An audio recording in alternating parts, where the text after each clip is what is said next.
तो घर से भागना, पवन एक्सप्रेस पकड़ करके बम्बई जाना, शीशा काटना, ये जो किस्से हैं आपके जीवन के। यानी कि बहुत आपने स्टडी किया है मेरे बारे में आपने। हाँ, कि जब आप मंत्री थे तो आपने अपने समाज के लिए क्या जरूरी कदम उठाए। एक समय था कि हमने 7 दिन तक मछुआरा का समस्या को लेके हमने आमरण अनशन में बैठा था पटना गर्दनी बाग में, कोई सुनने के लिए नहीं आया। लेकिन एक समय आ गया कि उसी विभाग का मैं मंत्री बन गया। मुकेश, मैं ये भी आपसे जानना चाहूंगा कि यदि आज तेजस्वी के साथ आप हैं, क्या पता कल तेजस्वी किसी कारण से अगर आपको वापस पार्टी से निकाल दें या फिर किसी गठबंधन धर्म से निकाल दें, उस परिस्थिति में मुकेश अपने आप को कैसे तैयार कर रहे हैं?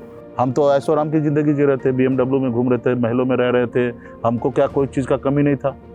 हमने वो सब चीज़ को छोड़ा, इसलिए छोड़ा कि हमारे लोगों को जिंदगी थोड़ा बेहतर हो। अमित शाह ने कब बुलाया, ये बताइए। 3 दिन पहले झंझारपुर में गृह मंत्री जी आए थे, तो बिहार को सफ़ेद झूठ बोल रहे थे, तो हमको गुस्सा आया क्योंकि हम बिहारी हैं ना। बिहारी बहुत ज़्यादा झूठ झूठ को नहीं समझना चाहता, वो स्टेट होकर जवाब देना चाहता है। नीतीश जी का भी प्रपोजल था, RJD से भी था, CM तेजस्वी को बनना चाहिए, लेकिन बेचारा सोचे कि चलो चच्चा है, अंतिम ओवर बैटिंग कर रहे हैं, अभी 1-2 ओवर के लिए हम क्यों उतार दे। ठीक है, क्योंकि बोल दिए थे कि मेरा उत्तराधिकारी आप ही हो। नीतीश जी बोले कि भाई 15 क्या पूरा पार्टी चलाइए, बेटा है आप हमारे, बिहार के भविष्य आप लोग। वैसे ही सब जगह बोलते हैं। शायद प्रशांत को भी बोला होगा। बोले, तेजस्वी जी को भी बोले, प्रसाद जी को बोले, और जो भी उनके पास नए आते हैं सबको बेटा ही बनाते हैं। अब बोलते हैं पूरा पार्टी भी थे। हाँ, RCP जी भी थे। पटना एयरपोर्ट पे हमने ये बयान दिया और वहां से हेलीकॉप्टर पे उड़ा, सिवान गया, और सिवान तक हमारा सुरक्षा था, और सिवान से जैसे सीतामढ़ी पहुंचे उतने बीच में हमारा सुरक्षा गायब हो गया।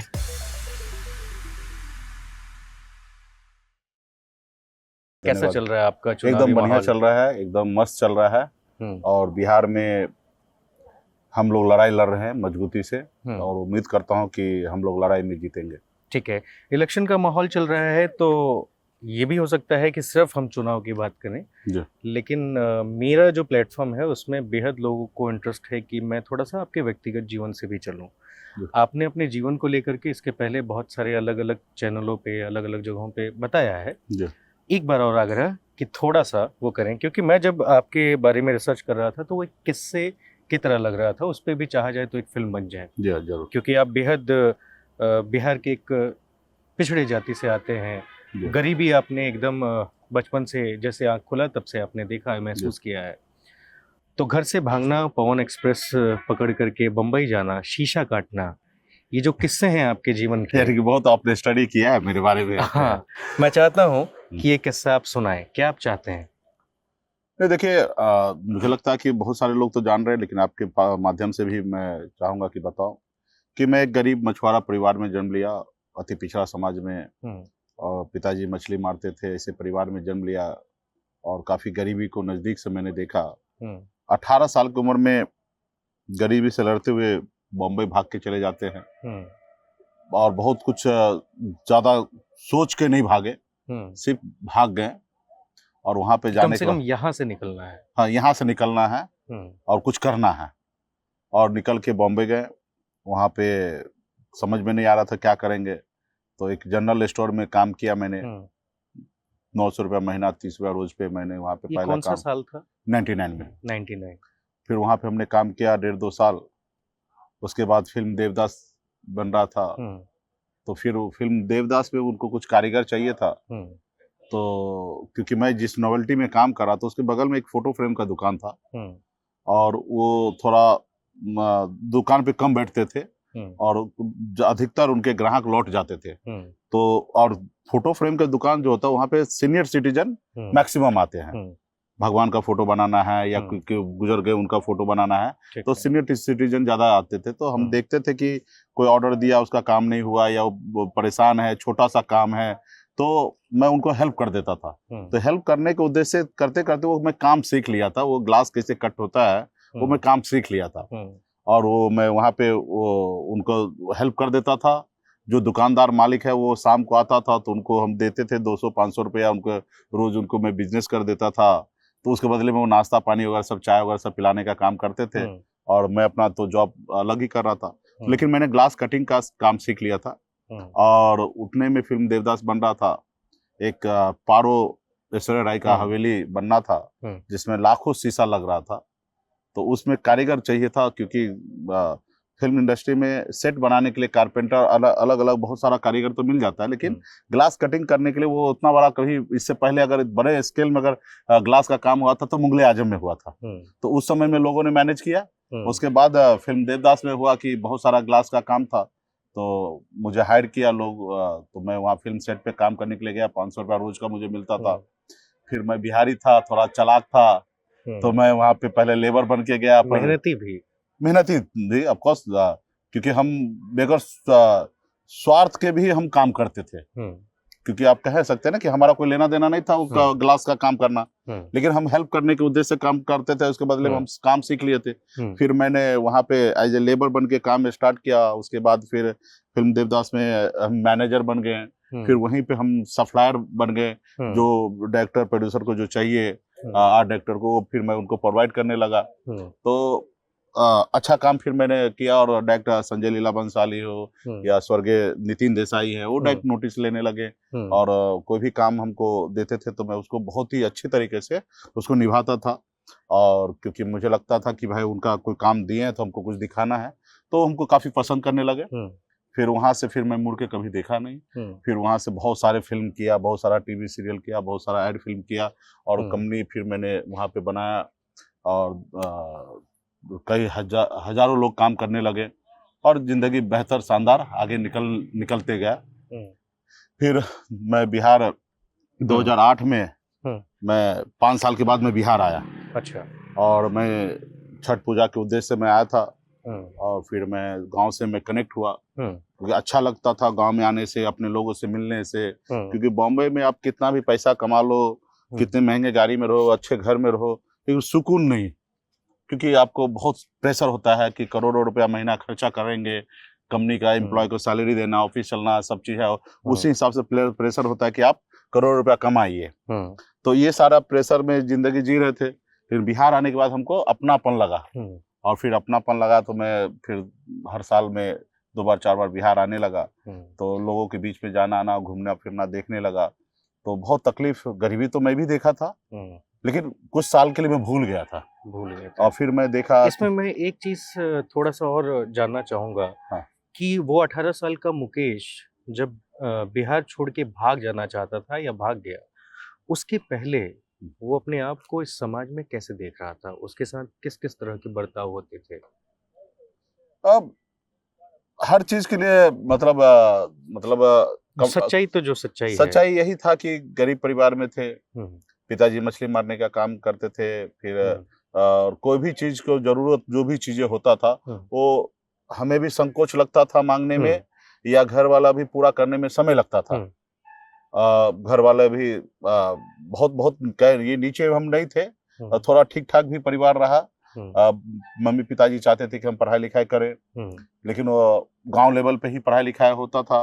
और जो जरूरत की चीजें हैं, जितना और लोग जैसे आज जिंदगी जी रहे, उस तरीके से नहीं था, गरीबी था।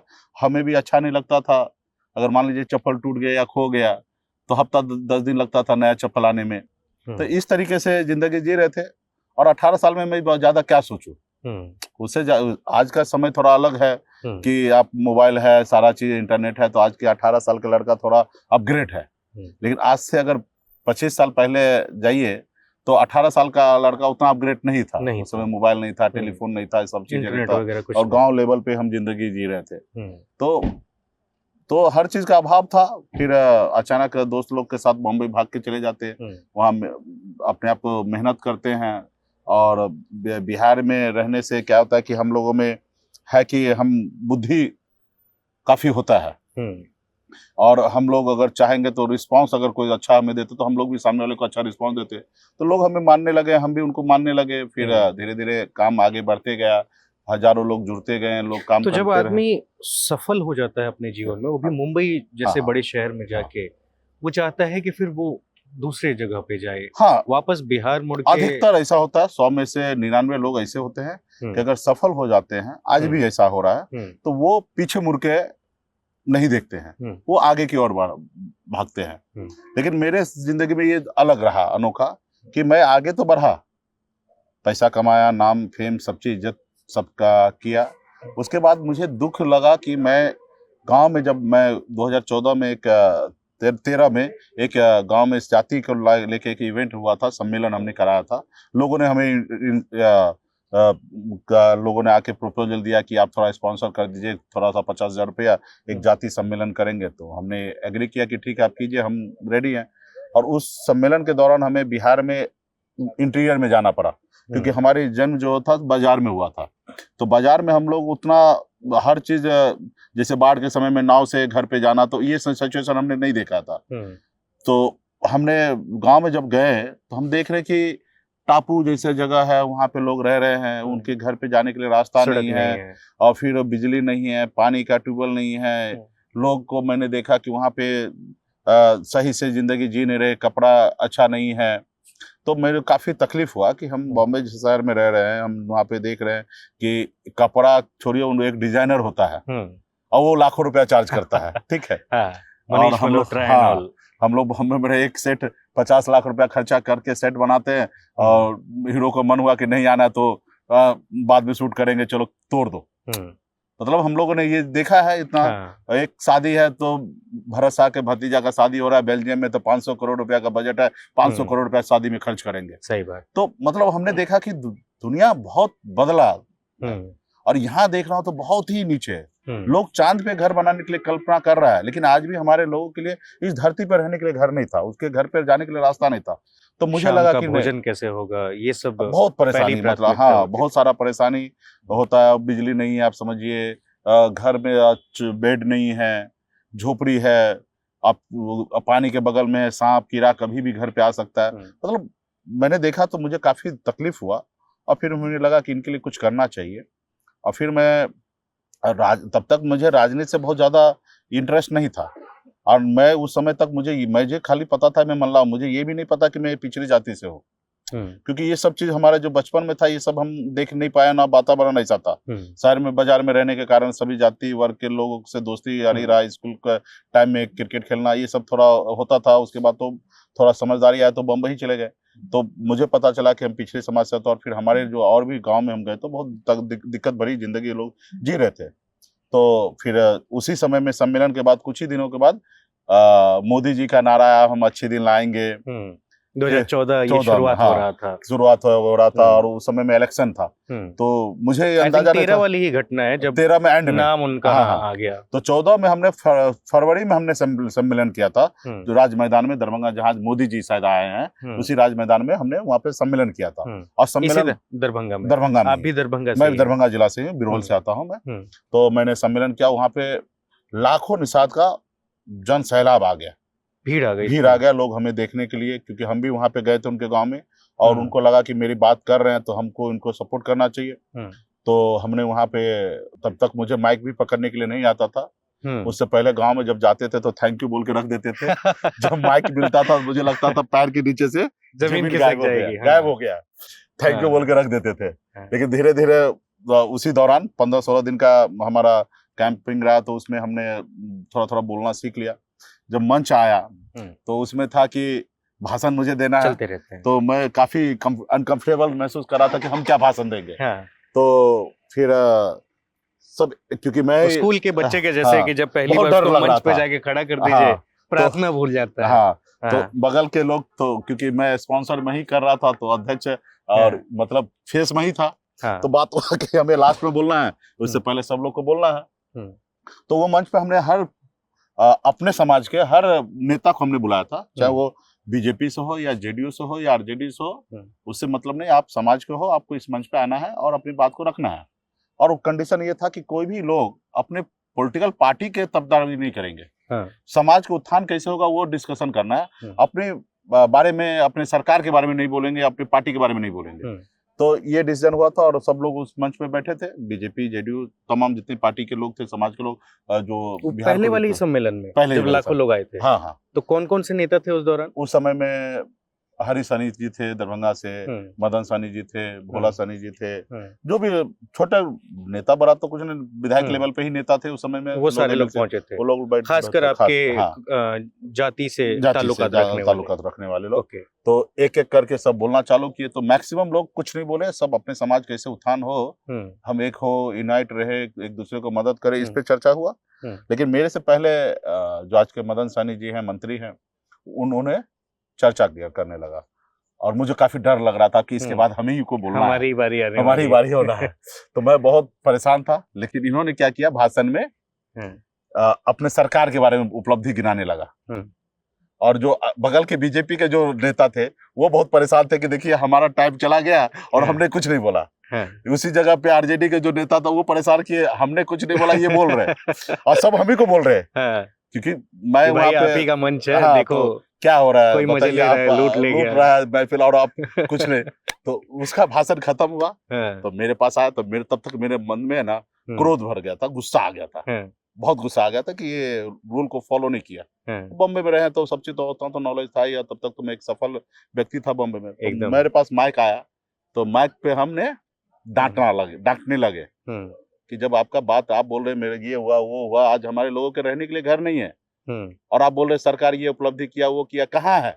और ये सम्मेलन इसलिए तो था ही नहीं कि आप अपने पार्टी का आके बढ़ाई करें। मैं डांट रहा था, जितना लाइन बोल देता था उतने में ताली बजने लगता था कि एक आदमी और एक परसेंट विधायक को या पावर मंत्री को टारगेट कर रहा है। तो लोगों में, जनता में खुशी आया कि भाई कोई तो है जवाब मुंह पे देने वाला, क्योंकि जनरली एक आप पावर में रहते तो एक नॉर्मल गांव के आदमी आपको क्या जवाब देगा। सही बात। तो हमने वहाँ पे, हम तो हमारे भाई के हिसाब से मैं मान रहा था और हमको उसको आईना दिखा रहे थे कि आप जो बोले वो गलत है।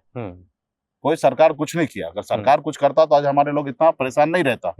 तो मैं हर एक उनके पॉइंट पे उनको मैंने जवाब दिया, उन्होंने जितने भी पॉइंट बोले होंगे उसमें सब पे मैंने जवाब उनको दे दिया कि आप रॉन्ग हो और ये सही नहीं है। उतने में उतना ताली बजता था तो हमको फिर टाइम मिल जाता था सोच लेने का कि अगला क्या बोलना है। तो जैसे ताली खत्म होता था तो फिर तब तक एक नया पंच लाइन तैयार हो जाता था। जब नया पंच लाइन मार देते थे फिर उसपे ताली बजता था, उतने में फिर ये हो गया। तो मैं उस समय में काफी पॉपुलर हो गया और वीडियो वायरल हो गए। हाँ, और फिर तो उसके कुछ ही दिनों में चुनाव चालू हो गया। तो सभी पॉलिटिकल पार्टी ने सोचा कि मुकेश सहनी हमको मदद करेगा तो हमारा बल्ले होगा, वोट बैंक बढ़ेगा। तो उस समय में 3 पार्टी चुनाव लड़ रहे थे मैदान में, जेडीयू, आरजेडी, बीजेपी। तो बाकी तो छोटी पार्टियां हैं। तो तीनों लोगों ने अप्रोच किया। तो हम बम्बई का खिलाड़ी थोड़ा चालाक, हमने बोला कंडीशन, तो कंडीशन में था कि निषाद को जनसंख्या के आधार पे आप प्रतिनिधि देंगे और निषाद समाज को आरक्षण देंगे, क्योंकि बंगाल में रिजर्वेशन है, दिल्ली में रिजर्वेशन है, तो बिहार में क्यों नहीं। तब तक धीरे धीरे हम लोग, हमारे पास इतने लोग जुड़ गए, धीरे धीरे आइडिया देने लगे, बताने लगे, सिस्टम को आप समझने लगे। हाँ, समझने लगा कि ये सब चीजें है, हमें पता चल गया कि हम अति पिछड़ा है, हम कितना पीछे हैं, वो सब जानकारी हमारे लिए बनाई जा रही है, धीरे धीरे हमको जानकारी मिलने लगा। और फिर हमने टीम रखा था, रिसर्च करके हमको जानकारी दे रहा था। तब तक हमने काफी, तो हमने उन लोगों को अप्रोच किया, तो वो हमसे संपर्क किए। तो हमने, और उस समय में नीतीश जी का भी प्रपोजल था, आरजेडी से भी था, बीजेपी का था। तो बीजेपी का थोड़ा उस समय माहौल अच्छा था, वो अच्छे दिन लाएंगे, ये वो सब समथिंग बहुत सारा चीज हो रहा था। तो हम थोड़ा बीजेपी के प्रति ज्यादा ये थे। और बीच में पूछ लूं, अच्छे दिन आए? ढूंढ रहा हूँ। बढ़िया। तो वहीं से शुरू करते। तो कीर्ति आजाद जी आए कि हमको मदद कीजिए। तो हमने उनको कंडीशन रखा कि आप ये करेंगे तो फिर हम आपको समर्थन देंगे। तो उन्होंने पटना लेवल पे अपना बात की। उस समय मंगल पांडे जी थे प्रदेश अध्यक्ष, तो उनसे बात की तो बोला ठीक है हम ये करेंगे। तो हमको पता है कि नेता झूठ जरूर बोलता है, वो पूरा नहीं करता। वो अनुभव हो गया था। हाँ, वो हमको जानकारी था, लोग बताते थे कि नेता जो वादा करते वो पूरा नहीं करते। तो हमने एक लंबा चौड़ा लेटर बना के लेके गए और हमने उस समय में मंगल पांडे से साइन कराया कि आप ये जो वर्तमान स्वास्थ्य मंत्री हैं, जो स्वास्थ्य मंत्री थे, तो उनसे अभी भी है। राइट, सरकार इधर आ गया ना, वो कब आते कब जाते पता भी नहीं चलता है। एक चीज मुझे पता है, क्या पता चला कि वो जब नीतीश जी आरजेडी के साथ आ गए थे, तो उनके घर के बाहर का जो नंबर प्लेट है वो स्वास्थ्य मंत्री वाला बदला ही नहीं था। अच्छा, और संयोग देखिए वही काम आ गया, नया बदलने की जरूरत नहीं पड़ी। बहरहाल तो हमने एक लेटर लेके गया, लंबा चौड़ा लिखा और उस पर हम बोले कि आपको साइन करना पड़ेगा। तो वो लोग टेंशन में कि साइन कैसे करेंगे, मतलब साइन भी करना, वीडियो भी बनाना। कल ये नहीं बोलोगे कि लेटर हमने साइन नहीं किया है। हाँ। तो बाकायदा हमने वीडियो बनवाया और साइन कराया, और आज भी वो मेरे पास वीडियो भी है और लेटर भी है। उसमें वही था कि हमारा सरकार दिल्ली में बनने के बाद हम आरक्षण आपको देंगे, हाँ, देंगे, और विशेष राज्य का दर्जा बिहार को दिया जाएगा, और जनसंख्या के आधार पे आपके समाज को नेतृत्व देंगे। चुनाव के जीतने के बाद हम शाम में हम काउंटिंग के रोज मुलाकात हुआ मेरा कीर्ति आजा से। फिर उसके बाद हमको लगा कि नेक्स्ट डे धन्यवाद देगा, थैंक यू बोलेगा, हम उनका इंतजार कर रहे हैं। तो 1 दिन बीता, 2 दिन बीता, 4 दिन बीता, 10 दिन बीत गया, 15 दिन बीत गया, 1 महीना हो गया। जीतने के बाद वो हमको भूल गए, ना थोड़ा पानी मिलेगा, ना सांसद, ना पटना के लोग जिन्होंने लेटर साइन किया, किसी ने धन्यवाद नहीं दिया। तो हमको बहुत बुरा लगा। अच्छा, कि अब बताइए, इनके लिए इतना मैंने खर्च किया, इतना मेहनत किया, बॉम्बे को काम को छोड़कर लाखों रुपया का नुकसान रोज करके यहाँ पे रहकर इनको इतना मदद किया, और जीतने के बाद ये आदमी थैंक यू तक नहीं बोला, और हमने फोन नहीं किया उनको। हम उनका इंतजार कर रहे थे कि वो जीते, वो हमको धन्यवाद देंगे ना, हमने उनको मदद किया। हाँ, जाहिर सी चीज है। तो 1 महीना हो गया, नहीं आया, तो हमको गुस्सा आया कि मैंने देखा कि मैं कुछ पैसा खर्चा करके जब इन लोगों को इतना मजबूर कर दिया दरभंगा जिला में हमारा समर्थन लेने के लिए, और हम जो बोले वो लेटर उनको साइन करना पड़ा, तो ये काम मैं पूरे बिहार में कर सकता हूँ, जाहिर सी बात है, पूरे बिहार में कर सकता हूँ। इसी का मल्टीप्लाई मैंने किया कि इतना कैलकुलेशन, इतना खर्चा नहीं लीजिए, इतना खर्चा होगा। तो बॉम्बे वाला दिमाग था ही, तुरंत फटक से रथ डिजाइन किया, लाल कृष्ण अडवाणी को सर्च किया क्या रथ कैसा बना था, उसी तरीके से पैटर्न पे रथ बनाया। फिर गांव में समाज के बीच में जो मुद्दा होता वो हमने जानकारी प्राप्त किया, उसका पैम्पलेट बनाया। खास करके हम लोग गांव में बीच में हमारे जो लोग थे वो लोग गांव में जाते थे, मीटिंग करते थे, उन लोगों के एजुकेशन में बच्चे कैसे आगे आए उनके लिए लोगों के बीच में हम लोग बात को रखवा रहे थे। वीडियो बनाए, सारा चीज हम लोगों ने लोगों तक जागरूकता फैलाने के लिए कि आप यूनाइट हो जाओ, संगठित हो जाओ, और सब हमारे बारे में बात रख रहे थे। मुकेश सहनी के बारे में साथ साथ सर्वे भी कर रहे थे हमारे समाज की हालत में, किस जगह पे कैसे लोग हैं। तो एक बड़ा टीम उस पर काम कर रहा था। तो और आजादी के 77 साल के बाद समाज, हमारे समाज में फिशरमैन में एक तो गरीबी है, और कभी किसी ने ऐसा काम नहीं किया था। जो लोग भी था अपने जिला लेवल पे या प्रखंड लेवल पे अपने आप को एक्टिवेट रहा, लेकिन इतना डीपली नहीं किया, किसी के पास उतना संसाधन नहीं था। तो जब हम करने लगे तो लोगों में काफी जागरूकता आया कि भाई कोई तो हमारे जात के लिए, हमारे लिए लड़ाई लड़ना चाहता है, हमारे लिए इतना मेहनत कर रहा है, इतना खर्च कर रहा है। तो 2015 का समय था, और उस समय में विधानसभा चुनाव से पहले की पहले विधानसभा, लोकसभा के बाद अब विधानसभा एक और इंटरेस्टिंग पार्ट आने वाला है। तो उस समय में 16 फरवरी को हमने एक बड़ा रैली किया, 12 अप्रैल को एक बड़ा रैली किया, और बहुत हिट हुआ।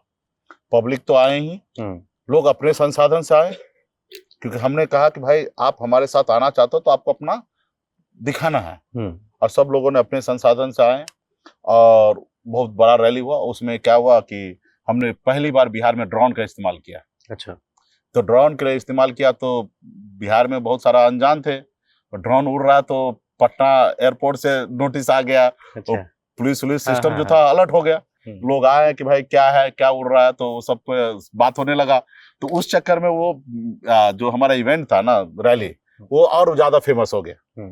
पुलिस कस्टडी में ले लिया या पकड़ लिया, तो सुबह से शाम यही न्यूज चल रहा है कि ड्रोन उड़ रहा था, आदमी को पकड़ लिया, ये हुआ, सब केस वगैरह सब हुआ। और बिहार में कोई एक नया नाम आ गया, उस निषाद महारेला ने ऐसा हुआ, ये हुआ। तो इसके जरिए और गांव में लोगों तक पहुंच गया, तब तक और हमारा ये हो गया, ग्राफ बढ़ गया। फिर उसके बाद ठीक विधानसभा का चुनाव होने लगा। अमित शाह ने कब बुलाया, ये बताइए। हाँ, तो यहाँ से फिर क्या हुआ, तो फिर उन लोगों को पता चला, अमित शाह या उनके टीम को, कि मुकेश सहनी नाराज है इसलिए क्योंकि हम लोग थैंक यू नहीं बोले। अच्छा। तो फिर वो लोग फिर गिड़गिड़ाने लगे कि जो हो गया गलती हो गया, अभी ये करते हैं। तो बोला नहीं, ठीक है, जो होना था हो गया, अभी आप रिजर्वेशन बात करिए। तो फिर अमित शाह से भी मुलाकात हुआ उस समय में, उस समय राष्ट्रीय अध्यक्ष थे पार्टी के वो, और यहाँ से गए तो हमने, भाई जो आप ओके कीजिए, फिर आपके साथ है। दिल्ली में मुलाकात थी वाली, दिल्ली में मुलाकात है, ठीक। तो लेकिन मुलाकात सफल नहीं रहा, ब्रेक हो गया, ठीक है। 2 राउंड मीटिंग हुआ। हम देखते कि पहले आरक्षण पे आप निर्णय लीजिएगा, तभी हम, आपका तो सरकार बना ना, आप ही निर्णय लेना है, जैसे बात तो नहीं, तो फिर खत्म हो गया। फिर हम लोगों ने जेडीयू को समर्थन दे दिया, और 15 टिकट पे कि हम उस समय में हमारी पार्टी नहीं था, तो 15 टिकट में समाज के लोगों को आपको, जिस दौरान हाँ, जेडीयू और आरजेडी साथ में चुनाव लड़ रही थी, किशोर बीच में थे।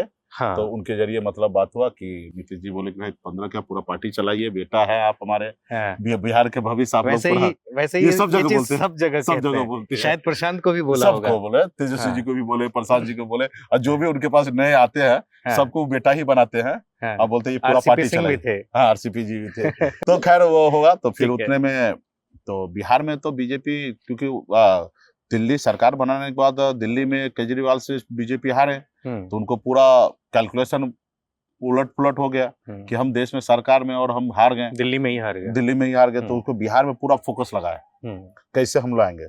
तो जब हम उधर चले गए तो फिर उन्होंने फिर हमको अप्रोच किया कि कैसे भी मिलिए, ये हुआ सब। बोला अभी देखिए आचार संहिता लग चुका है, अभी कुछ हो नहीं सकता, लेकिन आप प्रॉमिस मैं करता हूँ कि आरक्षण हम करेंगे, आप अभी हमको मदद कीजिए। उस समय फिर क्या होता है कि नेता क्या होता है, आपको साथ लेते भी और उंगली भी करते हैं, ठीक है। तो जो 15 सीट की बात मेरा हुआ था, तो उसमें क्या हो गया कि ये सीट, तो एक एक करके ना, ये सीट नहीं मिलेगा, इसके बदले ये ले लीजिए, ये नहीं मिलेगा, ये ले लीजिए, नहीं ये नहीं आपका कैंडिडेट, इसको लड़ाइए। मतलब वो जब उनके बॉल में हम चले जाते हैं तो फिर वो क्या करता है, वो अपने हिसाब से घुमाना चालू करता है। तब वो बुरा लगता था। उतने में फिर अमित शाह ने फिर अप्रोच किया कि नहीं आप हमारे साथ आइए। तो 2015 में मैंने उनके साथ फिर से कि ठीक है आपके साथ। और आपने 3 बार, हाँ 3 बार आपने नहीं, एक बार नीतीश जी के साथ आया, फिर से उनके पास चला गया, ठीक है। और फिर उस समय फिर अमित शाह ने देखा कि मेरा काफी ग्राफ था, तो 47 रैली अमित शाह मेरे साथ किए। हाँ, हर मंच पे आप उपलब्ध हमको लेके जाते थे, क्योंकि मेरे नाम पे भीड़ आता था। और लड़ाई लड़ रहे थे वो लोग भी, अच्छा सब कर रहे थे, लेकिन बिहार का जाति समीकरण जो था वो बीजेपी के फेवर में नहीं था, और ये सब चीज से हम अनजान थे। और नीतीश जी लालू जी का वोट एक साथ मिलने से बीजेपी बुरी तरीके से हार गए। और फिर हारने के बाद फिर हम उनके साथ लड़ रहे। उसके बाद वही आरक्षण पे बात कर रहे हैं तो फिर भूल जा रहे हैं, फिर बात नहीं कर रहे हैं।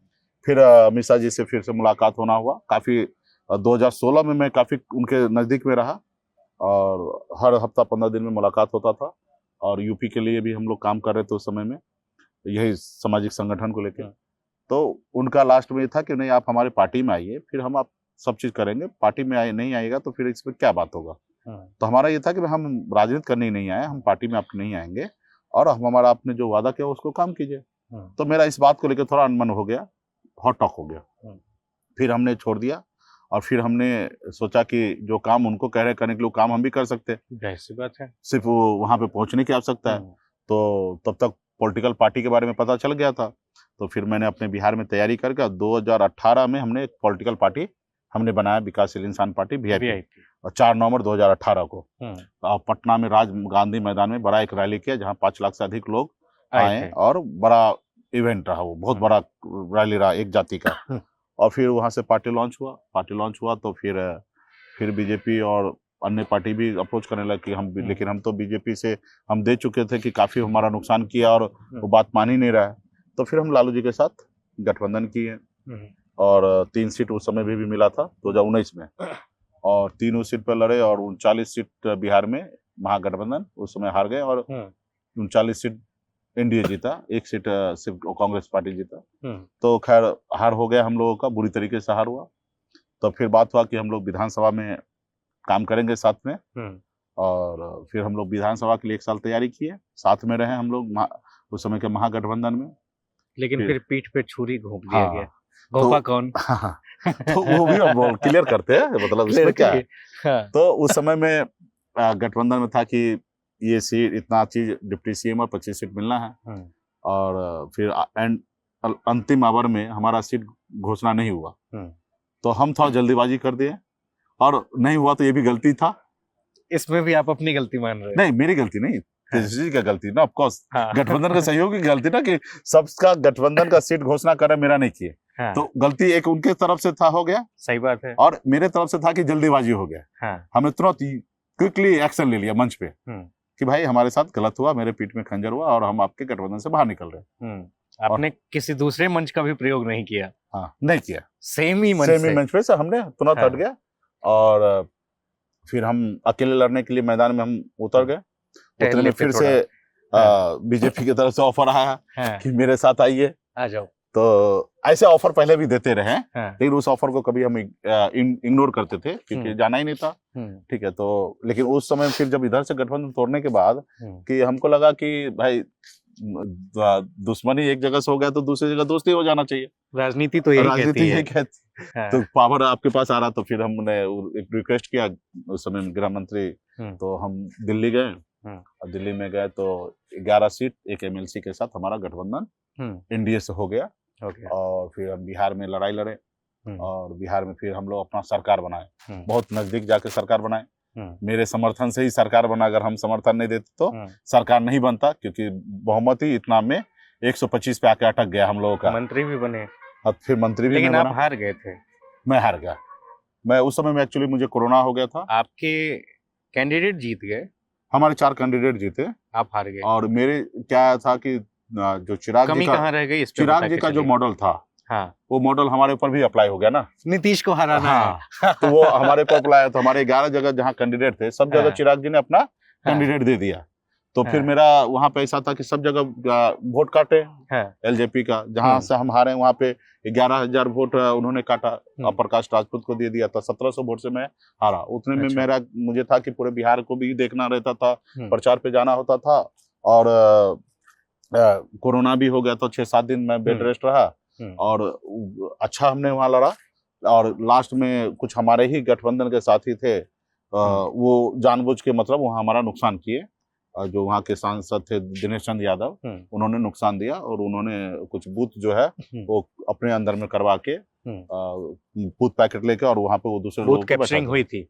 कब्जे ने उनके लोग बैठा दिए, दूसरे विपक्ष के लोगों को। अच्छा। वहाँ पे हमारे लोग नहीं बैठ पाए, तो जहाँ वहीं पे हम, नहीं तो हम 12,000 वोट से लीड पे थे शाम तक 4 बजे तक। कुछ एरिया जो हम गए हैं तो वहाँ पे जो हमारा बड़ा नुकसान हुआ। तो खैर चुनाव हार गए। फिर एक एमएलसी मेरा था ही, बात हुआ था, तो एक एमएलसी फिर वो बीजेपी ने दिया और हम मंत्री बने। पहले तो यूं ही मंत्री शपथ ले लिए, उसके बाद एमएलसी। यहाँ बैठने में कंफर्टेबल है? हाँ, बैठ सकते हैं आराम से। आप इस साइड आइए, फ्रेम आपके ऊपर आइए। जी। तो 11 सीट में 4 सीट जीते, और फिर मैं मंत्री बना। काम अच्छा कर रहा था, लेकिन मेरा तो वही एक ही लक्ष्य है, निषाद फिशरमैन कम्युनिटी को आरक्षण दिलाना। जब देश एक है, संविधान एक है, देश के प्रधानमंत्री एक है, तो फिर मेरे साथ भेदभाव क्यों हो रहा है? जाहिर सी बात है। बंगाल में जब आरक्षण है इस समुदाय को, तो बिहार में क्यों नहीं? क्योंकि बिहार बंगाल एक ही राज हुआ करता था पहले, और एक ही लोग है। तो इसके ऊपर हमने काफी ये किया। तो बीजेपी का फिर था कि आप हमारे साथ मर्ज कर लीजिए पार्टी। तो हमने कहा भाई क्यों मर्ज करेंगे, हमारी अपनी स्वतंत्र पार्टी है, हम लड़ाए। तो उस पे बीच बीच में परेशान करना, बीजेपी का एक जो अपना तरीका है, वो छोटे पार्टी को खत्म करना चाहते हैं। सिर्फ मेरा नहीं, पूरे भारत में हर किसी का कोशिश करते रहते हमेशा कि इसको खत्म कर दे। तो एग्जाम्पल चिराग पासवान, उनको अभी क्या है कि वो लड़ नहीं सकते हैं। जो स्वर्गीय रामविलास पासवान जी वाकई में वो मर्द के बच्चे थे, वो लड़ाई लड़ते थे। ये खाली बोल रहे हैं, नो डाउट ये स्वर्गीय रामविलास पासवान जी के सुपुत्र हैं, लेकिन जो जिगर पासवान जी में थे वो जिगर इनमें नहीं है। जिगर होता तो लड़ते। आप लड़िए ना। आपके समुदाय को, आपके लोगों को क्या दे दिए मोदी जी 10 साल में?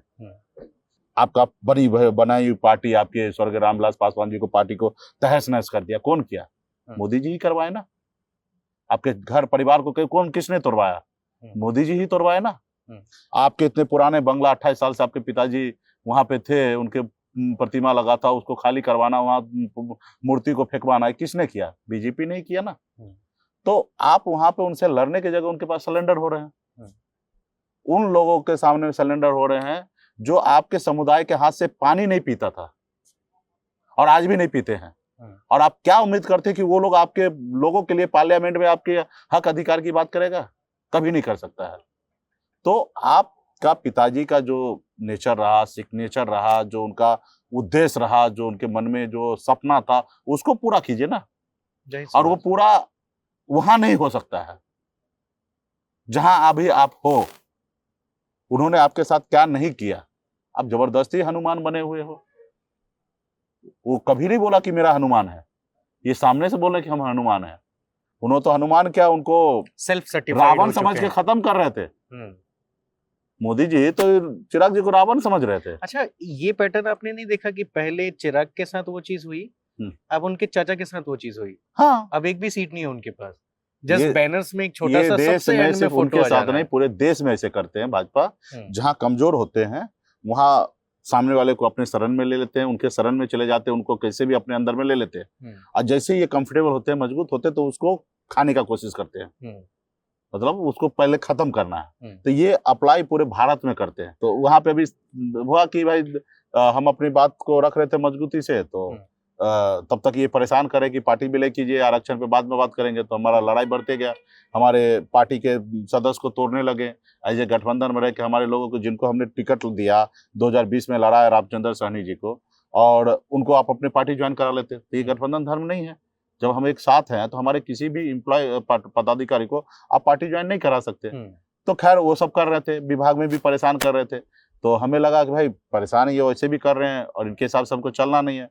तो उतने में यूपी इलेक्शन था, हमने 2017 में भी काफी तैयारी किया था, और यूपी में भी हमारा काफी कैंडिडेट खरीदे भी गए थे आपके, मतलब जो जीते हुए? वो बाद में। तो यूपी में हम चुनाव लड़े 50 जगह, 2 लाख वोट हमको आया। हम चुनाव नहीं जीते, लेकिन हमने 50,000 2 लाख वोट हमको आया, और हमने वहाँ पे योगी जी के विरोध में हमने वहाँ पे काम किया 2022 हाँ 22 में, क्योंकि हमको गुस्सा यहाँ पे है कि वीरांगना फूलन देवी जी को हम लोग आइकॉन मानते हैं। उनका शहादत दिवस हम यूपी में मना रहे थे, तो वहाँ पे योगी जी ने पूरा हाई अलर्ट करके सारा मूर्ति को अपने कस्टडी में ले लिया, और उस पर प्रतिमा पे एक माल्यार्पण चढ़ाने के लिए नहीं दिया। और हमको भी मतलब अरेस्ट नहीं किए, लेकिन बनारस एयरपोर्ट पर रोक दिया गया, और वहाँ से हमको भेज दिया गया बंगाल। तभी मैं मंत्री था बिहार राज्य का। तो इस बात से तो हमको काफी हुआ, और हमारे लोगों को भी दुखी था। खैर फिर हमने उनके विरोध में, आरक्षण के इस विरोध में सपोर्ट में, और मोदी जी योगी जी के विरोध में हमने वहाँ चुनाव लड़ा। ये बात उनको बुरा लगा, और जब वो चुनाव खत्म हुआ, इनकी यूपी में सरकार बन गए, तो फिर बिहार में उन्होंने हमारे 3 विधायक को खरीद लिया। एक विधायक का डेथ हो चुका था, और 3 विधायक बचे थे, उनको तीनों को अपने पाले में कर लिया। अब खरीद लिया, क्या दिया नहीं दिया तो मुझे नहीं मालूम, लेकिन लोग कहते कि खरीदे गए और बिके वो लोग। ठीक है, तो खैर वो हो गया। अब तो राजनीति में आप आ गए हैं। हाँ। अब तो मालूम होगा ही कि खरीदे और बेचे जाते होंगे। कोई यूं ही कैसे चले जाए। हाँ। ठीक है, अच्छा खासा अमाउंट, अब जो भी होगा ठीक है। तो उसके बाद जब विधायक चले गए, तो नीतीश जी को प्रेशर दिया कि भाई इसको मंत्रिमंडल से भी बाहर कीजिए। तो वही नीतीश जी का बीजेपी का डील हुआ, उधर चिराग जी को आप बंगला खाली कराइए, और इधर हम अपना इसको मंत्रिमंडल से बाहर करते हैं। तो वही हुआ, उधर उनका चिराग जी का बंगला खाली किया और हमको मंत्रिमंडल से बर्खास्त किया। तो फिलहाल मैं रोड पे संघर्ष करने के लिए मैं उतर गया। फिर नीतीश कुमार उनको छोड़कर तेजस्वी जी के साथ आ गए। अच्छा, अभी हाँ, तो फिर बीजेपी को परेशानी बढ़ गया कि अभी कैसे होगा, सहनी जी भी नहीं है, नीतीश जी भी उधर चले गए। तो फिर उनके लोग फिर हमारे संपर्क में आ गए कि भाई आप कैसे भी आइए, जो गलती हुआ माफ कीजिए, साथ आइए। तो हम बोले आरक्षण कीजिए, तो आएंगे। राजनीति में कोई दोस्त और दुश्मन नहीं होता है, जो हम सुने हैं आज तक। तो आप आरक्षण लागू कीजिए, तो आते हैं। तो उस पर कंफर्टेबल हो गए थे, और वापस से बीजेपी, और उसके लिए अप्रॉक्सीमेटली 9 साल का संघर्ष आपका। हाँ, 9 साल होने की 10वां साल चल रहा है। तो उस समय फिर Y+ सुरक्षा भी मुझे मुहैया करा दिए, बंगला भी दे रहे थे। हम बोले बंगला नहीं लेंगे, पहले आरक्षण कीजिएगा तब। ये तो सुरक्षा तो चलो भारत सरकार, ठीक है आप दे रहे हो वो ठीक है, तो ये तो भारत सरकार भी है नहीं, अभी हटा दिया ना 4 दिन पहले। अच्छा, तो उसका भी स्टोरी है, बहुत अच्छा है। स्वैग चल रहा है हाँ। मुकेश सहनी का। तो फिर हाँ, 3 दिन पहले झंझारपुर में गृह मंत्री जी आए थे, वो बिहार को सफेद झूठ बोल रहे थे। तो हमको गुस्सा आया, क्योंकि हम बिहारी है ना, बिहारी बहुत ज्यादा झूठ छाट को नहीं समझना चाहता, वो स्टेट होकर जवाब देना चाहता है। तो उन्होंने बोला था कि मंडल कमीशन जो था उसके 40 सिफारिश कांग्रेस ने रोक के रखा, कांग्रेस नहीं किया, जिसके कारण ओबीसी को आरक्षण नहीं हुआ। तो हमने कहा भाई ये झूठ मत बोलो, मंडल कमीशन का 40 सिफारिश था, जिसमें से 2 सिफारिश पूरा हुआ, वो कांग्रेस ही किया है। 1993 में ओबीसी को 27% आरक्षण देने की बात हो, या 2007 में एजुकेशन में आरक्षण देने की बात हो, ये कांग्रेस ही किया। तो आप तो किए नहीं, उल्टा आपने तो विरोध किया। अगर उस समय में अगर सरकार नहीं गिरता तो उसी समय में लागू हो जाता। 93 में जब हुआ तो कांग्रेस के आने के बाद हुआ। और अगर वो 40 में से 37वें नंबर पे निषाद को, फिशरमैन को आरक्षण देने का भी सिफारिश था, उन्होंने नहीं किया, इसलिए आज कांग्रेस सत्ता में नहीं है। लेकिन 93 से लेकर अभी 2023-24 में मैक्सिमम समय सरकार में आप है। 6-7 साल स्वर्गीय अटल बिहारी वाजपेयी जी का सरकार रहा, और 10 साल से आप हो, यानी कि 17-18 साल से आप हो। तो भाई आपके हाथ में मेहंदी थोड़े लगा है, आप ताली थोड़े बजा रहे हो। आप कर देते। तो ये बात को उनको बुरा लग गया कि हमको बोला ताली बजाने वाला आदमी। भाई हम ताली नहीं, हम तो कभी शाहरुख खान भी बोलते, सलमान खान भी बोलते, तो आपको बुरा नहीं लगता। आप खुद कभी चौकीदार बन जाते, बुरा नहीं लगता, और आपको ये बुरा लग गया। और जैसे बुरा लगा, पटना एयरपोर्ट पे हमने ये बयान दिया और वहां से हेलीकॉप्टर पे उड़ा, सिवान गया, और सिवान तक हमारा सुरक्षा था, और सिवान से जैसे सीतामढ़ी पहुंचे उतने बीच में हमारा सुरक्षा गायब हो गया। बोला भाई सर ऑर्डर निकल गया सर, आपका सुरक्षा क्लोज कर दिया गया। मतलब ऐसा ये फिल्मों वाला स्टाइल है, रास्ते से आपको छोड़ के सब निकल गए। सब छोड़ दिए, जो गाड़ी से जा रहा था स्कॉट सब वही से लौट गया, मुड़ गया। मतलब एक होता है कि भाई कम से कम शाम तक उनके घर तक तो पहुंचा दे, घर तक सेफली। हाँ सेफली, चलो भाई ठीक है। मतलब आप बताइए कि आप कोई टैक्सी में बैठे हैं और टैक्सी वाले से बात हो जाए, नहीं भाग जाए, मतलब आपको जगह पे उतार दे, वो गाड़ी लेके चले गए। तो हम तो हेलीकॉप्टर से जा रहे थे, उनको ऑफिस से गाड़ी वगैरह सब मिला था, वो गाड़ी घुमा के चले गए। तो मतलब एक समय में आपने सुरक्षा, या आप हमको जानबूझ के भारत सरकार का सुरक्षा दुरुपयोग कर रहे हो, लोगों को खुश करने के लिए आप रेवड़ी के जैसे बांट रहे हो, या नहीं बांट रहे हो, अगर मन कर रहे हैं विड्रॉ कर रहे हो, यार नहीं बांट रहे हो, अगर रोल के अनुकूल दे रहे हो, तो ये बताइए कि ऐसा रोल होता है कि आपको हमने कुछ बोल दिया, आपको बुरा लग गया, जिसके कारण आप हमारा सुरक्षा छीन लीजिएगा। मतलब आप जिन निषाद मछुआरा के बेटा, मल्लाह के बेटा, गति पिछड़ा के बेटा को, इसका मतलब आप मरवाना चाहते हो। और इस तरीके, यही तो हम लोग लड़ाई लड़ रहे हैं कि भाई हमारा संविधान खत्म होते जा रहा है, बनी हुई सरकार को आप गिरा दे रहे हैं, क्योंकि बिकॉज आपके पास पैसा है। 16,000 करोड़ रुपए इलेक्ट्रॉल बॉन्ड के जरिए आप लेते हो, जो पैसा देता है उसको ठीक है, नहीं देता तो ईडी और सीबीआई का नोटिस भेज देते हो, तो फिर पैसा देता है। तो जिस लोकतंत्र का नेतृत्व प्रधानमंत्री नरेंद्र मोदी या अमित शाह जी कर रहे हैं, क्या उसमें आपको भरोसा अब नहीं है? बिल्कुल ही नहीं है। अब देख रहे हैं ना क्या नहीं हो रहा है, ये कल्पना भी हम लोग नहीं कर सकते इस समय में। पूर्व में क्या हुआ 50 साल पहले, 75 से पहले क्या हुआ, वो समय अलग था, वो दौर अलग था। आज का समय बहुत पावरफुल, दुनिया बहुत विकसित हो गया, उसमें भारत भी बहुत आगे निकल रहा है। यहाँ के लोग भी ठीक है, हम लोगों में गरीबी है, लेकिन हमारे पास भी बहुत सारे लोग अच्छे समझदार हैं, दुनिया को चलाने वाले लोग हैं, दुनिया में जाने पहचाने जाते हैं। हमारे पास भी बुद्धि विवेक में किसी से कम नहीं है। ठीक है, हम आर्थिक रूप से करीब हैं, लेकिन हम कोई चीज से पीछे नहीं है। हमारा लोकतांत्रिक देश को आप बताइए कि इस तरीके से किया जा रहा है, मेयर को नहीं जिताना, अब मेयर में उतर जाते हैं देश के प्रधानमंत्री। भाई आप प्रधानमंत्री बने, आप तनख्वाह लेते हो, जिस कुर्सी पे बैठे उसका तनख्वाह मिलता, आपके सुरक्षा में और आपके सारे व्यवस्था में कितना भारत सरकार का खर्चा होता है। आप जिस काम के लिए आप हायर किए गए हो वो काम नहीं कर रहे हो।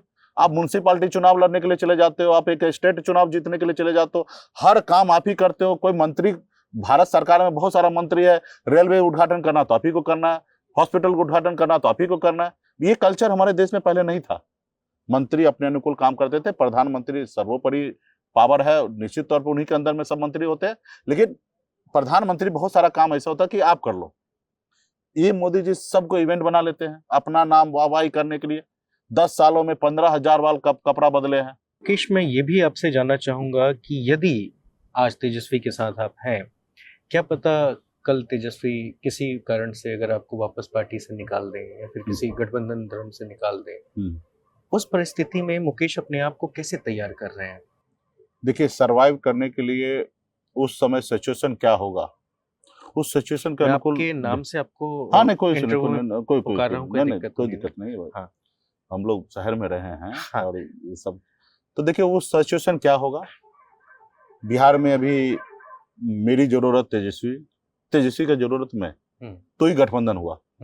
अगर एक दूसरे को अगर हम नहीं जरूरत समझते तो हम लोगों का गठबंधन नहीं होता।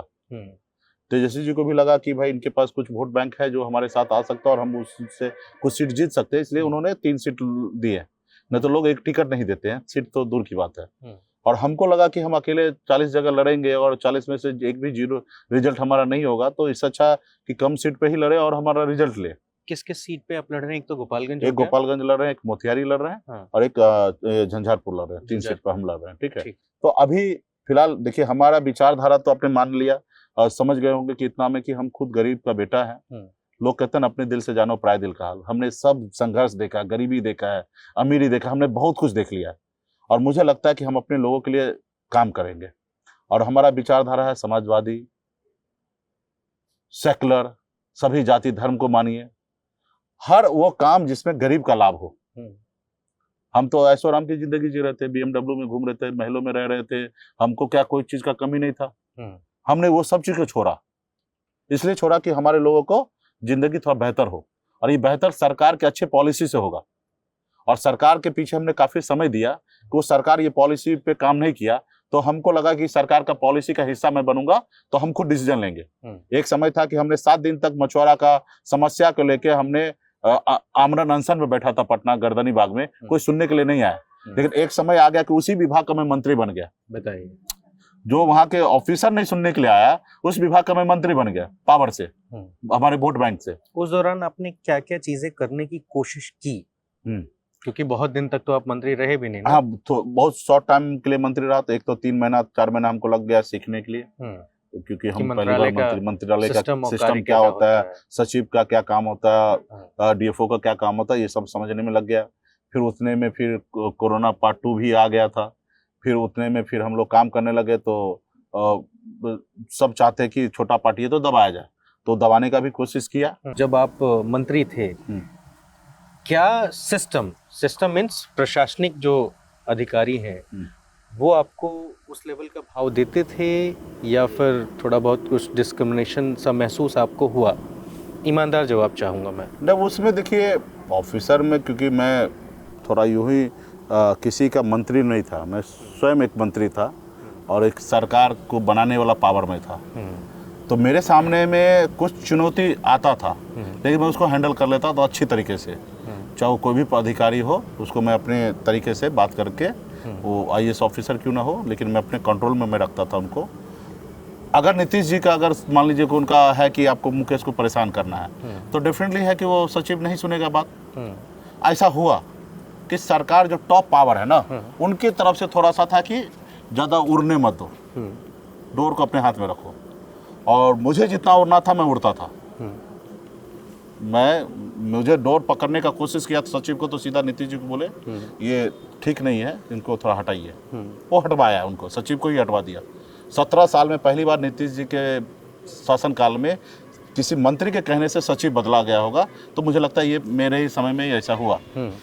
और फिर आपके पास एक अपना पावर है, आप उस पर आप काम करो, मेरे पास जो पावर है वो उस पर मैं काम करूँगा, मैं जो सही है वही करूँगा और करके रहूँगा, और वो आपको करना है। हाँ, गलत हो तो आप उसको एक्सप्लेन करो कि ये गलत है और वो नहीं होगा। जब आप JP सेतु से नीचे उतर के आगे की तरफ आएंगे ना हाजीपुर के लिए, तो पुल के इस साइड में गंगा का जो कटाव होता है वो अलग गांव है। उस गांव में आप जाएंगे तो आपको पता चलेगा कि आपका भी एक अच्छा खासा बोलबाला है। वहां से राजीव प्रताप रूढ़ी का वो इलाका आता है, सारण पड़ता है, तो वो लोग काफी तकलीफ में हैं। देखा हमने, और वो लोग चाहते हैं, हाँ आपने देखा जरूर है, लेकिन आप अब तक नहीं पहुंचे हैं। उनकी शिकायत ये भी है कि आप नहीं, रोड पे वो लोग आ जाते हैं, अंदर में हम नहीं गए हैं कभी। कोशिश करिए ना एक बार जाने। जाएंगे, बहुत जगह जाते हैं, दिन रात तो वही काम है हमारा। लेकिन मैं जब ये देखता हूँ दिल्ली से आके, तो मुझे लगता है कि कितना तकलीफ है, बहुत तकलीफ है। इसलिए ना उन लोगों की जिंदगी जीने के लिए घर परिवार को छोड़कर हम काम कर रहे हैं, क्योंकि आप ये छोटा आपने कहीं कहीं देखा है, आप इनके डीपली में जाइएगा ना तो इससे भी ज्यादा हम लोग परेशान हो जाते हैं। हमारे सामने में दम तोड़ दे रहा है बच्चा, लोग मर जा रहे हैं, हम कुछ नहीं कर पाते हैं, क्योंकि उनके पास पैसा नहीं है, मेरे पास उतना पावर नहीं है, मेरे पास भी उतना पैसा नहीं है कि हर लोगों को आएंगे उसको मैं इलाज कराऊंगा। मुझे पता है कि ये आदमी को अगर थोड़ा सा 50,000 खर्चा हो जाता तो ये आदमी जी जाता, लेकिन मर जा रहा है। सरकारी अस्पताल भी तो बेहतर नहीं हुए, नहीं है, वहां पे भी आप जिनका पहुंच है, पावर है, वो 2 मिनट में एडमिट करेंगे। आप ईमानदारी से मानते हैं कि ये 17-18 महीने की जो बातें करते हैं, इतना रोजगार देने की या अस्पताल ठीक हो जाने की, हुए हैं ठीक? मैं भी तो बिहार में घूम रहा हूँ, मैं संतुष्ट तो नहीं हूँ। इतना बड़ा गड्ढा को इतना कम समय में कैसे भरा जा सकता है? लेकिन ये सच्चाई तो है कि नीतीश जी और तेजस्वी जी एक बड़ा वैकेंसी निकाले और लाखों लोगों को रोजगार मिला। और आज वही नीतीश कुमार कह रहे हैं कि हमने दोनों आदमी मिलके किया है, क्रेडिट दोनों आदमी को मिले। और ये कह सकते हैं कि देखिए नीतीश जी तो इतने साल नहीं किए थे, तेजस्वी जी के साथ आए इसलिए किए, और इनका मोटो ये था कि मोदी को भी रोकना है। बीजेपी कह रही कि हमारी सरकार में प्रस्तावित हो गए थे। नहीं, गलत है, उस सरकार में हम भी थे। प्रस्तावित तो कुछ नहीं था उस सरकार में मैं तो सही आदमी के पास बैठा हूँ, क्योंकि हमको हटने के बाद 1 महीने के बाद इनकी सरकार गिर गया। तो वहां पे ऐसा कुछ नहीं था। लेकिन इधर आने से क्या हुआ कि नीतीश जी भी सोचे कि हमको कुछ अच्छा कर ले, ताकि हमको 24 में हमारे साथ ज्यादा से ज्यादा बेनिफिट हो। तेजस्वी जी का पहले से ही था कि हम ज्यादा से ज्यादा रोजगार देंगे, 10 लाख का तेजस्वी जी ने वादा भी किया था। तो फिलहाल सरकार ने किया, और सरकार में नीतीश जी भी क्रेडिट ले और तेजस्वी जी भी क्रेडिट ले। और ज्यादा क्रेडिट तेजस्वी जी इसलिए ले क्योंकि इन्हीं के सहयोग से सरकार बना। उनके तो 43 विधायक थे, इनके तो 80 थे। ये अगर नहीं चाहते तो वो सरकार नहीं बनता, जाहिर सी बात है। ठीक है। तो बड़ा पावर तो इनके पास रहा, ये इनके पास बड़ा पावर रहने के बाद भी डिप्टी सीएम रहे। सीएम तेजस्वी को बनना चाहिए, लेकिन बेचारा सोचे कि चलो चचा है, अंतिम ओवर बैटिंग कर रहे हैं, अभी एक दो ओवर के लिए हम क्यों उतार दे, ठीक है, क्योंकि बोल दिए थे कि मेरा उत्तराधिकारी आप ही हो, आगे आप ही को बैटिंग करना है। तो तेजस्वी सोचा कि एक ओवर बचा तो काहे के लिए उतार देते, चलो हम इंतजार कर लेते। अभी इनको क्या पता था 4 बॉल खेलने के बाद ही निकल लेंगे। तो खैर क्रेडिट अपना लिया गया और काम ये नौकरी में और इसमें हुआ। और रहा कि बहुत सारा परिवर्तन करना है, तो बिहार इतना आसानी से नहीं होगा, बहुत बड़ा गड्ढा है, बहुत समय लगेगा इसको भरपाई करने में, क्योंकि हमारे राज्य के पास कोर्स नहीं है, इनकम जो है ना सरकार के पास ज्यादा नहीं है। कितना भी आप बोल लीजिए, पैसा रहेगा तब ना आप कुछ कीजिएगा। तो पैसा राज्य सरकार का अपना इनकम नहीं है। कुछ काम तो नीतीश जी अपने रायचंद बनने के चक्कर में हमारे बहुत नुकसान कर रहे हैं, जैसे शराबबंदी है, तो उसके कारण हमारा 40,000 50,000 करोड़ रुपया का रेवेन्यू नुकसान हो रहा है, और उसका सफल हम लोगों को नहीं दिख रहा है। शराबबंदी अच्छा है, अगर ये सफल हो जाए तो बहुत ही अच्छा है, लेकिन सफल भी नहीं हो रहा है और नुकसान भी हो रहा है। आखिरी 2-3 सवाल मैं लेता हूँ, ठीक है। इतना पैसा कहाँ से आ रहा है जो आप हेलीकॉप्टर से उड़ रहे हैं, ये आरोप लग रहे हैं आप पे। पैसा मैंने बॉम्बे में बहुत पैसा कमाया था। अभी कमाते हैं? अभी भी कमाता हूँ। व्यवसाय वो चल ही रहा है ना? उतना नहीं, लेकिन चल रहा है। और कुछ पैसा लोग कमा रहे हैं हमारे, और क्योंकि मैं अभी बिजनेस नहीं देखता हूँ, सब लोगों को दे दिया, लेकिन कुछ पैसा ऐसा है कि रेंट बोल के ये सब चीज हमें आता है, तो जो घर परिवार चलने के लिए काफी है पैसा। और अभी लोगों का भी सहयोग बहुत मिलता है। सुनने में आ रहा है हेलीकॉप्टर भी आप भी फाइनेंस किए हुए हैं? नहीं, ये तेजस्वी जी की पार्टी से है।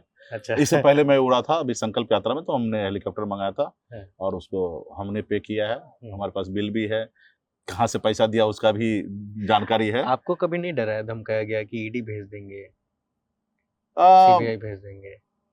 भेज के भी क्या कर लेंगे, कुछ गलती हमने किया ही नहीं जिंदगी में, ठीक है। और इस सब चीज उतना नहीं डरते हैं, और गलती कभी किए नहीं है। और लोग अगल बगल से भय देते हैं कि ऐसा हो जाएगा वैसा हो जाएगा, तो हम उनको इग्नोर करते कि क्योंकि ऐसा कुछ हमने किया नहीं है कभी, तो भला हमको डरना किस बात का है। लोगों का सहयोग मिलता है, समाज के लोग जो सक्षम है, मजबूत है, जो कार्यक्रम होता है वो लोग अपने संसाधन से कराते हैं। पार्टी को भी लोग डोनेशन देते हैं, तो उस पैसे से पार्टी को भी रन कराया जा रहा है। कुछ हम अपना भी लगाते हैं, तो मतलब बहुत ज्यादा नहीं है तो बहुत कम भी नहीं है। हमारा जो पार्टी जैसे चलना चाहिए चल रहा है। हाँ, अडानी अंबानी हमको नहीं दे रहे हैं चंदा, क्योंकि हम पावर में नहीं है। पावर में रहते तो ईडी सीबीआई का नोटिस जो भेज रहे हैं मोदी जी, हम भी भेज कर लेते। अच्छा, ये आप करते, फिर तो आपको पावर में नहीं आना चाहिए। मोदी जी की बात कर रहा हूँ मैं, कि ऐसे लोग पैसा लेता, क्योंकि ये तो हमको पता ही नहीं था।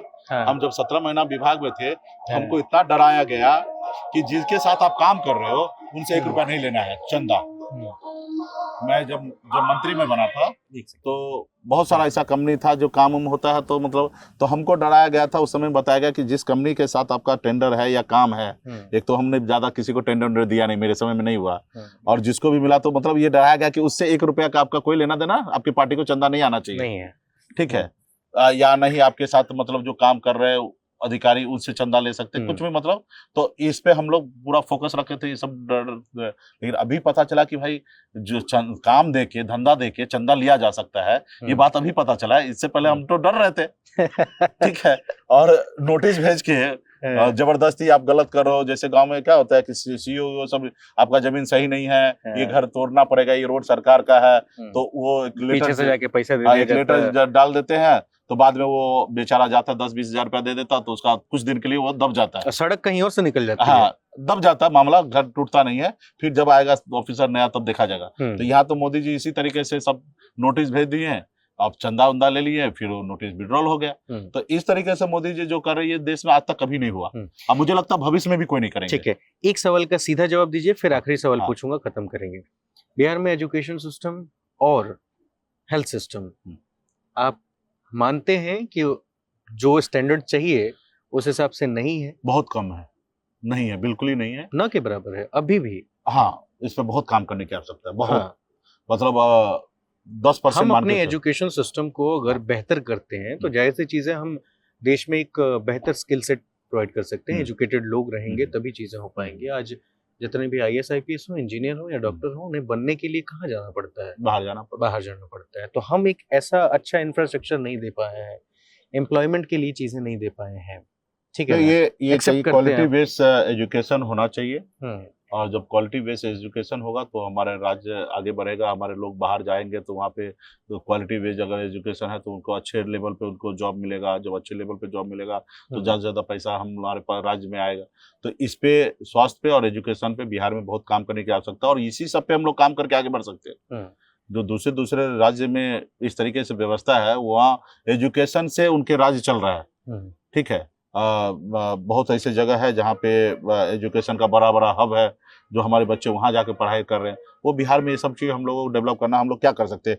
कृषि पे ज़्यादा काम कर सकते हैं, फिशरीज पे काम कर सकते हैं, हम पशुपालन पे काम कर सकते हैं, एजुकेशन पे हम लोग काम कर सकते हैं, इसको एक अच्छा मॉडल बना के यहाँ पे काम करा सकते हैं। रोजगार को सृजन करना एक तरीका होना चाहिए। ये सब चीज पे हम लोगों को काम करना है। आखिरी सवाल, आप चाहें तो पास कर सकते हैं, आप चाहें तो जवाब दे सकते हैं। अब बात होगी सीधे एम्प्लॉयमेंट की।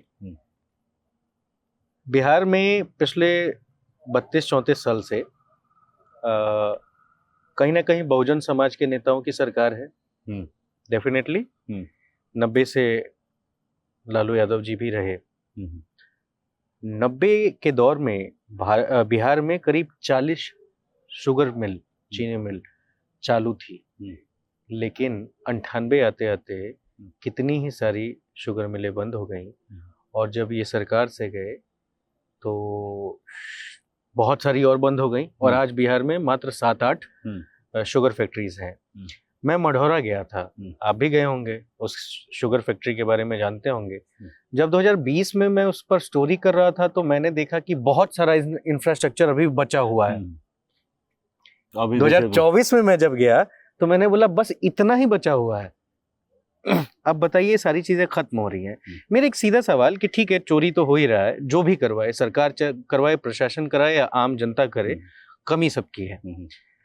पर कहीं ना कहीं रोजगार बंद तो हुए ना उस सरकार में बहुत सारे। नहीं, देखिए, बिहार में सरकार बहुजन का जरूर है, लेकिन इस पे जो हमने कहा ना कि बहुजन, देखिएगा जवाब संतुष्ट करने वाला दीजिएगा संतुष्ट देने वाला। आपने इससे पहले भी खुद भी आपने एहसास किया कि बहुजन के पास पावर आने के बाद भी वो पावर सही से उपयोग नहीं हो पाता है।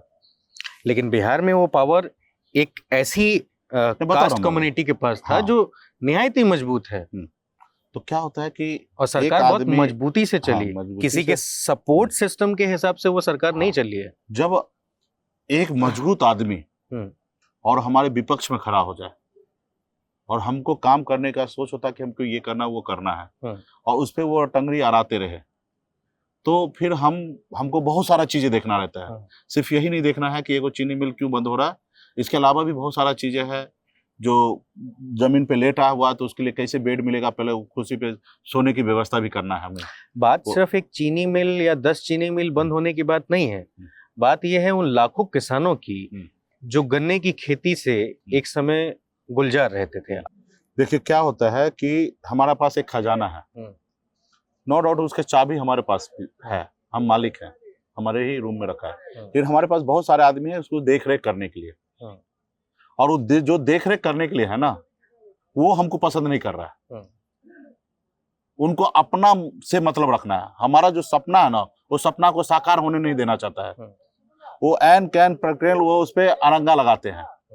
जितने भी आप मिल अगर बंद हुआ तो सब में यूनियनबाजी हुआ, और यूनियनबाजी का हेड कौन होगा, लीडर कौन होगा, आप स्टडी करा लीजिए तो पता चल जाएगा। जो हमको नहीं पसंद करता वही लोग हैं।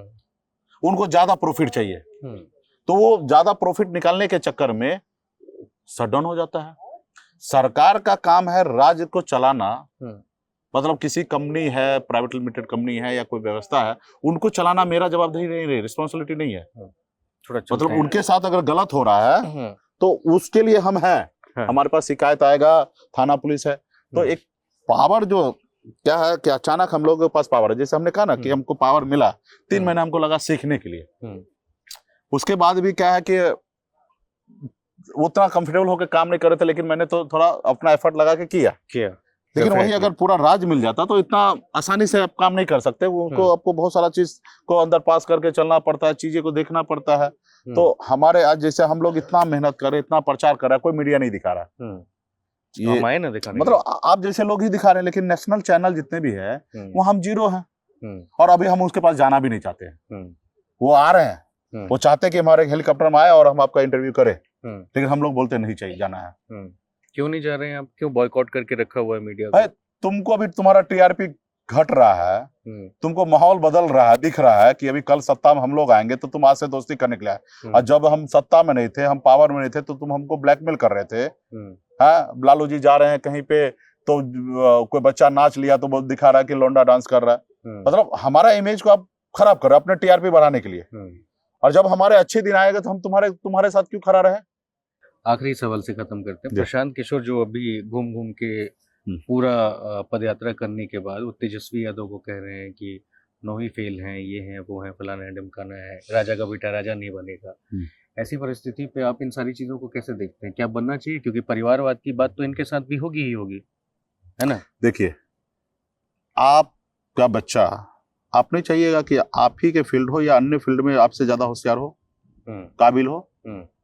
आज मेरा बच्चा, आज मैं इस संघर्ष यहाँ पे कर रहा हूँ, आपकी फैक्ट्री है, आपके काम है, या आप डॉक्टर बने, इंजीनियर है, तो आप जिस फील्ड में रहते हो उस फील्ड में अगर आपको समझ में आ जाता कि ये फील्ड बहुत अच्छा है, अनुभव कर लेते, तो आप भी कोशिश करोगे कि मेरे बच्चा इस फील्ड में आए। जब डॉक्टर का बेटा डॉक्टर बन सकता है, आपको बीजेपी से भी प्रॉब्लम नहीं होनी चाहिए, कांग्रेस से भी नहीं होनी, किसी भी पार्टी से कोई प्रॉब्लम नहीं होनी चाहिए। क्या चीज के लिए? और राजनीति तो वेलफेयर का काम है ना, तो इसमें आप कैसे मतलब जस्टिफाई कर देंगे कि भाई आज अगर मान लीजिए मेरा 4 विधायक मेरा चाचा होता, भाई होता, तो बिकता तो नहीं। ये भी तो है ना समस्या। हम दूसरे को बना देते हैं, 2 मिनट में भाग जाता है। 2 मिनट में जिसके पास पैसा है, अडानी अंबानी जिसको बॉन्ड के जरिए पैसा देता है, वो 2 मिनट में खरीद लेता है। तो ऐसे जगह पे तो हमको हमारे जो विचार को लेके जी सके, उनको ही हमको उत्तराधिकारी बनाना है। हम किसी अरे गहरे को उत्तराधिकारी बना देंगे जिसको कोई मतलब ही नहीं है, वो तो 2 मिनट में सिलेंडर हो जाएगा।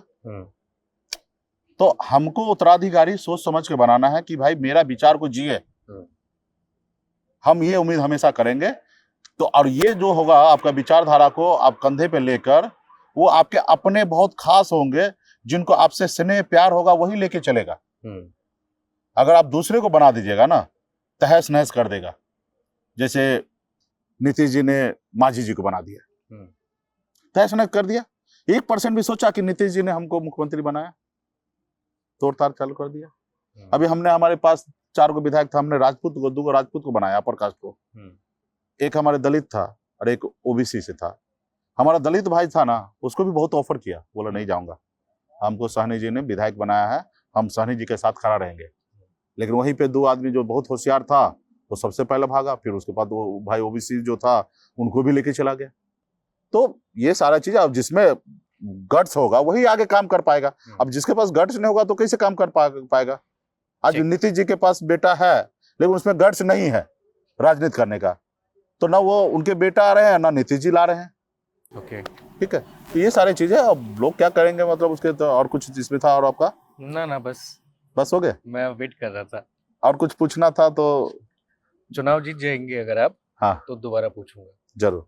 और बहुत अच्छा हमारा रहेगा। बस आपको बहुत बहुत धन्यवाद कि आप जैसे लोग हमारे गरीब पिछड़ा दलित का बेटा को, आवाज को देश दुनिया में पहुंचा रहे हैं, इसके लिए मैं विशेष तौर पे धन्यवाद देता हूं। शुक्रिया, नेता हो गए आप। अब तो सारी चीजें बेहतर रहेंगी। एक फ्रेम में आ जाइए।